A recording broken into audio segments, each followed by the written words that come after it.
오늘 아침 우리가 읽은 본문은 이제 하나님의 은혜로 그 물 부족 현상을 해결한 남북 이스라엘 왕국과 에돔이란 나라의 연합군이 이제 모압 군대를 무찌르는 그런 장면이 기록이 되어져 있는데요.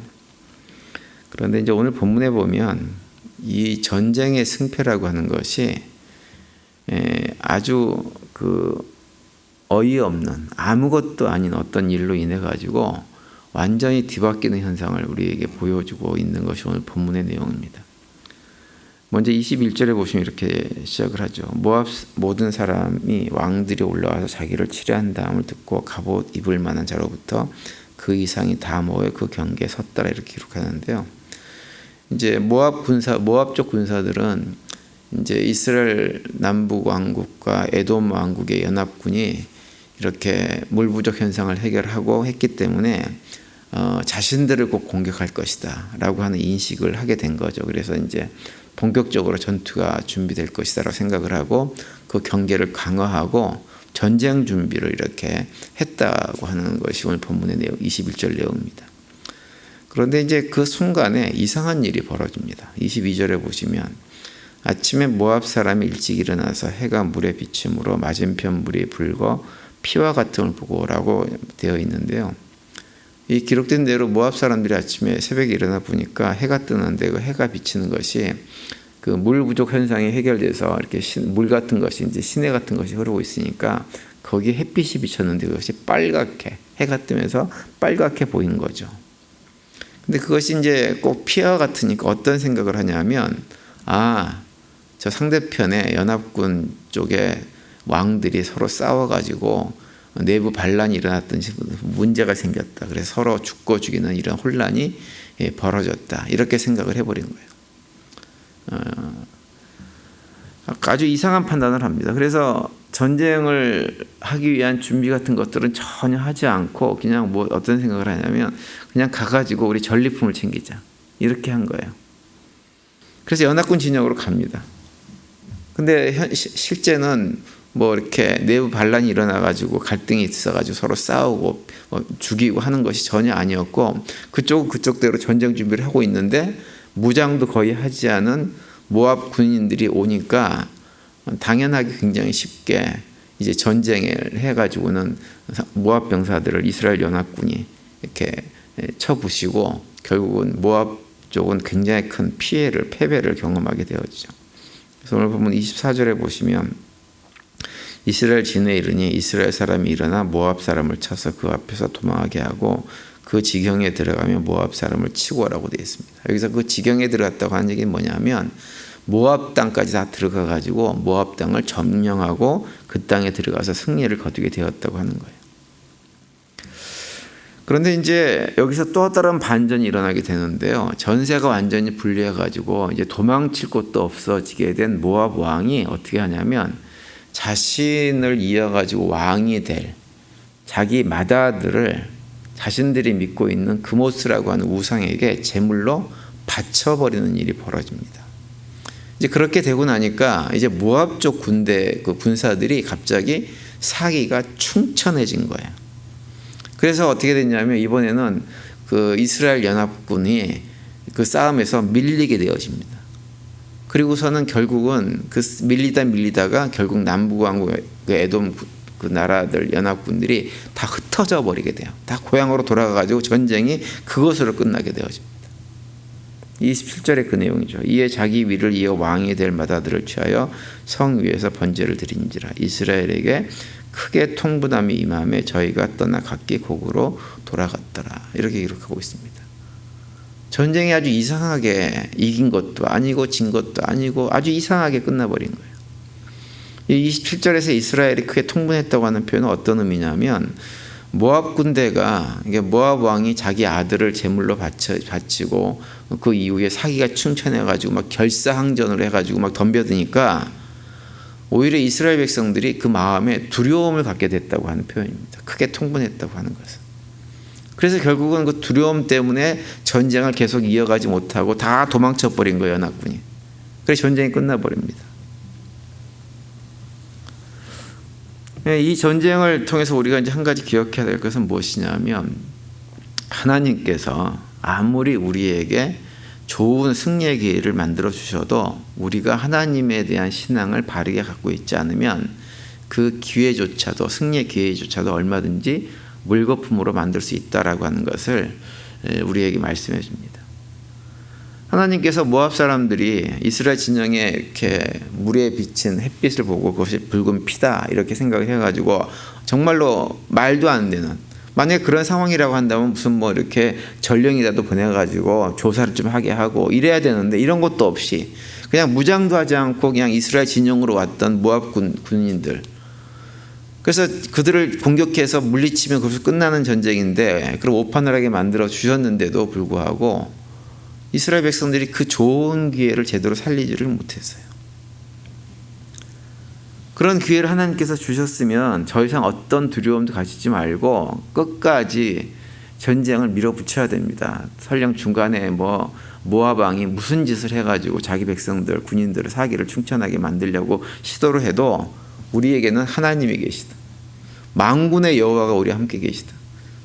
우리에게 이 부족한 물을 채우셨을 뿐만 아니라 상대방에게 이런 오판을 하게 만들어주신 하나님이 우리와 함께 계신다라는 믿음을 가지고 몰아붙여야 됩니다. 그런데 갑자기 모압 군대 군인들이 막 사기가 올라가고 이래가지고는 덤벼드니까 오히려 그 상황에서 겁을 먹고 뒤로 물러나 버린 거예요. 그런데 이제 이스라엘 백성들이 이렇게 한 진짜 이유가 있어요. 진짜. 왜 그렇게 그 상황에서 겁을 먹고 물러났느냐라고 하는 건데요. 그것은 모압 왕이 자기 후계자로 지목되어 있던 그 큰아들을 제물로 바친 사건을 보고 겁이 난 겁니다. 말씀드린 대로 모압 땅에 사는 사람들이 우상으로 섬기는 신은 그모스라고 하는 우상입니다.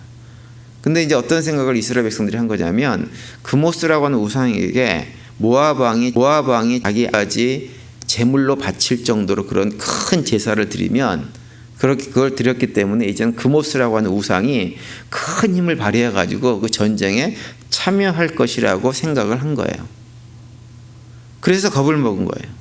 근데 그 겁을 먹은 태도는 무엇을 얘기하냐면 자신들과 함께 하신 하나님, 심지어는 얼마 전에 그 물을 갖다가 풍성하게 주셔가지고 모든 갈증을 해결하신 그 하나님을 순식간에 잊어버렸다고 하는 것을 우리에게 말씀해 주고 있는 거예요. 왜 잊어버렸을까요? 자신들에게는 이제 하나님을 기억할 이유가 별로 없는 거예요. 필요가 없어진 것입니다. 그 반면에 모압 왕은 큰 제사를 자기 우상에게 드렸기 때문에, 신에게 드렸기 때문에 이제는 그모스가 강력한 힘을 가지고 이 전쟁에 개입하게 되어지면 우리가 지게 될 것이다 라고 하는 그런 엉터리 판단을 하게 된 것입니다. 근데 이스라엘 백성들이 이런 모습이 이번에만 그랬냐면 사실은 이번에만 그런 것이 아니에요. 이스라엘 역사 속에서 계속해서 동일한 일들을 반복합니다. 하나님이 필요하면 하나님 찾다가 하나님이 필요 없어지면 하나님을 완전히 잊어버리고 또 우상 숭배하고 이런 식의 일들을 반복했는데 이번 전쟁에서도 그런 모습을 보여주고 있는 것입니다. 다시 말하면 어떤 의미냐면 이스라엘 백성들이 자신들이 믿는 하나님을 무엇과 동격으로 생각하고 있었냐면 모압 사람들이 믿는 그모스 신과 동격으로 생각하고 있었다고 하는 것을 말해주고 있는 거예요. 그모스와 동격으로 봤다고 하는 것은 뭐냐? 자신들에게 물을 공급해 주는 하나님을 우상 취급했다고 하는 것입니다. 그래서 자신들이 뭔가 필요할 때는 뭐 제사를 드리든지 해가지고는 하나님께 필요한 것을 받아놓고 또 어떤 상황이 되면 그걸 깡그리 잊어버리는 거예요. 상대방이 더 큰 제사를 드리면 더 큰 제사를 드린 그 신이 움직이면 우리는 지게 될 것이다 라고 생각을 하고 결국은 그 마음속에 두려움을 갖게 된 것이죠. 우리가 이스라엘 역사를 보면 이스라엘 백성들은 항상 그런 식이었어요. 자신들이 필요하면 그 필요한 것을 강구해가지고 얻어내면 그걸로 끝이었어요. 그러니까 우상 숭배자들이 다 그렇게 생활을 하죠. 자신들이 우상을 섬긴다고 하지만 사실은 우상이 자기를 섬기게 합니다. 그래서 필요한 것이 있으면 내놔라. 그리고 필요 없으면 처박아 놓고 이렇게 했는데 이스라엘 백성들이 똑같이 그렇게 했습니다. 근데 우리가 기억해야 될 것은 하나님은 그렇게 우상으로 취급해야 될 분도 아니고 우상도 아니고 우상과는 비교할 수도 없는 분입니다. 그런데 이스라엘 백성들은 하나님을 우상 취급을 했어요. 그래서 이사야서 40장 같은 데 보면 그렇게 하나님을 우상 취급하는 이스라엘 백성들을 향해서 이사야 선지자를 통해 가지고 이렇게 말씀을 하고 있어요. 18절에서 20절까지 보시면, 그런즉 너희가 하나님을 누구와 같다 하겠으며 무슨 형상을 그에게 비기겠느냐. 우상은 장인의 부어 만들었고 장색이 금으로 입혔고 또 은사슬을 만든 것이니라. 이렇게 말씀하고 있어요. 우상과 비교할 수 없는 분이라고 하는 거예요. 그런데 너희들은 그 하나님을 우상과 똑같이, 너희들이 손으로 만든 우상과 똑같이 하나님을 취급했다라고 책망을 하시는 거예요. 그러면서 26절에 이렇게 선포합니다. 너희는 눈을 높이 들어 누가 이 모든 것을 창조하였나 보라. 주께서는 수요대로 만상을 이끌어내시고 그들의 모든 이름을 부르시나니 그의 권세가 크고 그의 능력이 강함으로 하나도 빠짐이 없느니라. 이렇게 말씀을 하고 있어요. 하나님은 우상과 근본적으로 다른 온 우주 만물을 창조하신 유일하신 하나님이세요. 근데 이스라엘 백성들은 그것을 계속해서 잊어버리고 살았습니다. 그렇다고 한다면 지금 이 자리에 있는 우리 모두는 어떤가요? 하나님은 어떻게 바라보고 계십니까? 하나님은 우리에게 어떤 분이십니까? 우리도 우리 스스로 점검해 봐야 됩니다. 우리는 하나님을 어떻게 생각하면서 믿음의 생활을 하고 있는지. 혹시라도 우리도 하나님을 그냥 우리가 무엇인가가 필요할 때 그것을 강구해서 하나님께서 우리를 필요를 채워주시는 이런 분으로만 생각하고 있지 않은지를 점검해 봐야 됩니다. 만약에 우리가 하나님을 그렇게만 생각한다고 한다면 우리는 하나님을 우상 취급하는 것과 똑같은 것입니다. 그래서 우리가 그 점을 깊이 들여다봐야 돼요. 그래서 우리가 아무리 하나님을 믿는다고 하고 하나님 백성이라고 생각을 해도 우리가 하나님을 우상 숭배를 한다고 한다면 우리는 하나님 백성이라고 할 수가 없어요. 하나님은 하나님에게 합당한 예배와 경배를 드려야 됩니다. 하나님께서 우리에게 무엇인가를 채워주시고 채워주지 않는 것과 상관없이 우리 하나님을 하나님으로 인정하는 삶을 살아야 돼요. 그래서 시편 29편에 보면 이렇게 선포하고 있죠. 너희 권능 있는 자들아 영광과 능력을 여호와께 돌리고 돌릴지어다. 여호와의 이름에 합당한 영광을 돌리며 거룩한 옷을 입고 여호와께 경배할지어다. 이렇게 선포합니다. 여기서 능력 있는 자들이라는 표현은 어떤 것이냐면 이 땅에서 힘과 능력과 부가 충분하게 있어가지고 아쉬울 것이 아무것도 없는 사람들이에요. 그래서 이 땅에서 아쉬울 것이 없기 때문에 아무것도 하나님에게 채워달라고 부탁할 필요가 없는 자들이라고 할지라도 무엇을 하라는 거예요? 하나님께 영광과 찬송을 올려드리는 것. 그것이 뭐라는 거예요? 하나님께 드릴 합당한 예배와 경배가 된다고 하는 거예요. 하나님은 바로 그러한 분이라고 하는 거죠. 그것이 거룩한 옷을 입고 하나님 백성으로 이 세상을 살아가는 성도들이 가져야 될 마땅한 삶의 모습이라고 하는 거예요.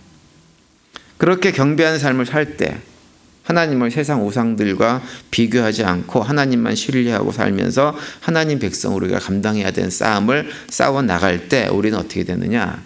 온전한 승리를 맛보고 경험하고 누릴 수가 있게 되어지고 우리를 승리케 하시는 하나님을 삶의 자리에서 실질적으로 경험하면서 살아갈 수가 있게 되는 것입니다. 따라서 오늘 하루 지내시면서 우리 모두 하나님께 하나님이 받으실 만한 합당한 경배와 찬양을 올려드리는 하루가 될 수 있게 되기를 간절히 바랍니다. 그래서 우리의 삶에 필요 없이 우리의 삶에 어떤 것이 필요 있고 없고 상관없이 늘 하나님을 하나님으로 인정하면서 그 하나님과 동행하시는 가운데 오늘 하루도 하루의 분량만큼 우리가 싸워야 될 영적 싸움에서 새로운 승리를 맛보고 경험하고 누리는 복된 하루가 되시기를 간절히 축원을 드립니다.